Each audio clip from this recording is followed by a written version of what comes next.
The feral hog problem in East Texas has now become a crisis. Wild pigs are destroying crops and property, costing landowners a lot of money.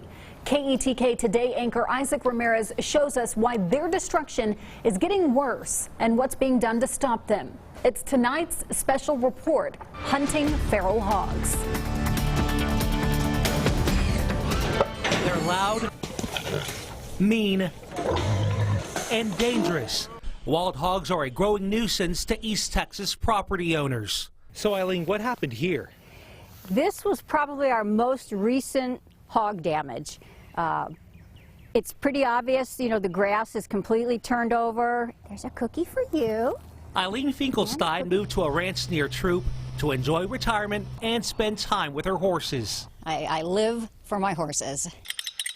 She never imagined finding herself in the middle of a never-ending war against these wild pigs. Eileen, how frustrating is it to walk through your property and see this damage?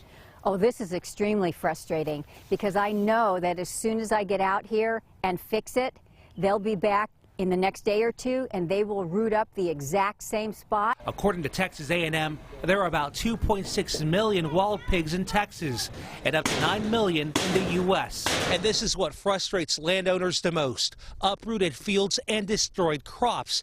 It's estimated that these wild hogs cause $52 million worth of damage in Texas each year, $1.5 billion nationwide. Feral hogs truly are the agricultural plague of this century. Recently, dozens of landowners from all over East Texas got together in Atlanta, Texas for a wild pig management program. Wild hogs are really intelligent animals and they are very adaptable, which is what has enabled them to become so widespread. The population is booming.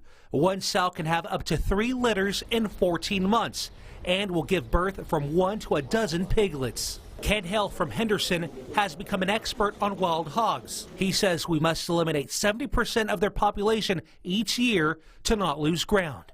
Obviously, with what we've been doing with our populations doubling every 5 years, or having doubled in the past 5 years, according to Texas A&M, obviously what we've been doing is not working.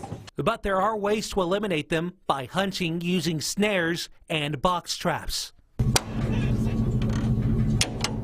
Every morning, Mark Gibson hooks his trailer to his truck and checks his hog traps. Well, it looks like we got 2 hogs that I caught here last night. He has been trapping hogs for 34 years in Rusk County. He's caught at least 12,000 of them. The problem is getting worse and worse. One of the reasons is we can't control them. There's not enough trappers like me to get out in the woods. Hey, hog. Gibson says hogs can get smart after 3 trappings to know if there is danger. That's why he recommends traps without wire bottoms, covering them in brush, and constantly moving them. The hogs get sensitive enough to know that there's danger there, even though I got it brushed up and no wire bottom in the trap. So I had to move it.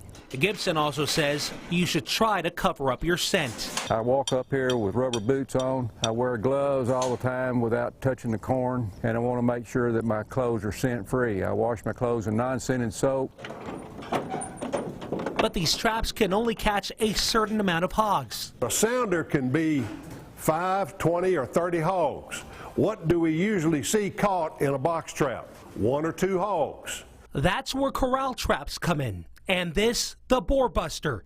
It can catch almost an entire group at once. Within the last 2 years, we have trapped over 300 hogs. Now, this is how the trap works. When a boar walks in front of this camera right here, it sends a notification to your phone with a live look at what's going on at the site of the boar buster. Then all you have to do is remove the safety and drop the trap. Research shows these kinds of traps catch up to half of the hogs around it, but there are drawbacks.